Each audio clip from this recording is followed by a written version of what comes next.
চৰকাৰৰ এই সিদ্ধান্তত আমি আন্তৰিকতাৰে ধন্যবাদ জ্ঞাপন কৰিছোঁ আৰু আমি চৰকাৰৰ সিদ্ধান্তক আদৰণি জনাইছোঁ। চৰকাৰৰ এই সিদ্ধান্তক আদৰণি জনোৱাৰ লগতে আমি চৰকাৰৰ ওচৰত কেইটামান প্ৰস্তাৱো দাঙি ৰাখিছোঁ।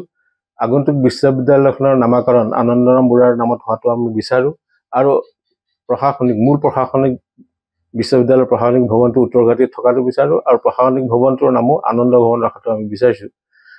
এইবিলাক যিখিনি মাটিৰ ওপৰত থিয় হৈ আছে সেই মাটিখিনিৰ দাতা আছিলে স্বৰ্গীয় গুৰুপ্ৰসাদ বৰুৱা।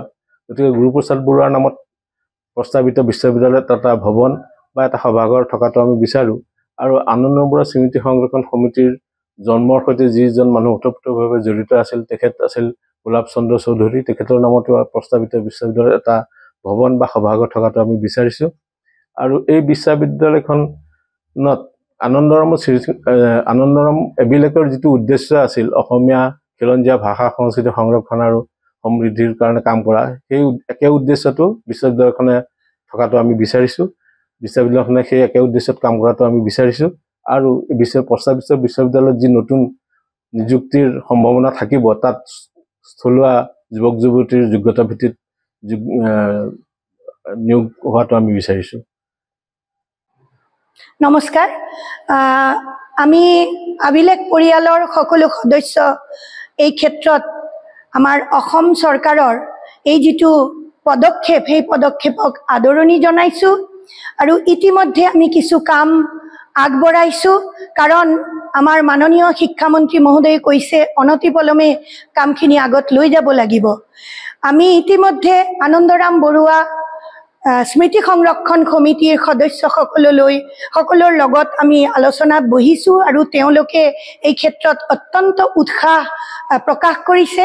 তেওঁলোকে আমাৰ লগত থাকিব বুলি কৈছে আৰু আনন্দৰাম বৰুৱা ভাষা কলা সংস্কৃতি সংস্থা যেতিয়া ডিমড ইউনিভাৰ্চিটি হৈ সমাজ বিজ্ঞানৰ এটা গৱেষণা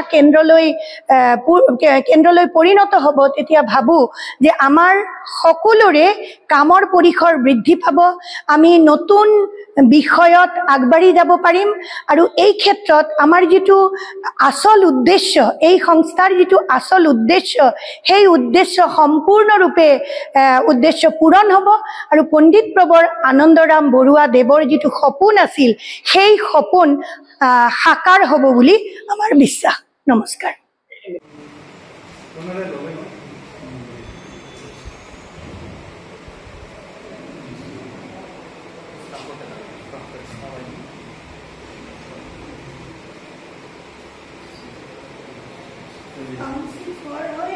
বিৰাট জ্বলা হ'ল আজি, ভালকে সেইকাৰণে খাব নোৱাৰিলো আজি। মাংসটোত বিৰাট জ্বলা, মই নেমুৰে খালো।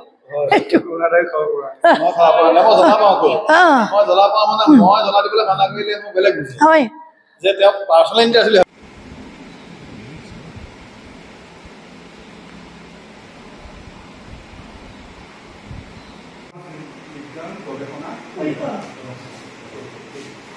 আৰু এই হেৰিটো দিছে ন অসমীয়াটো দিছে ন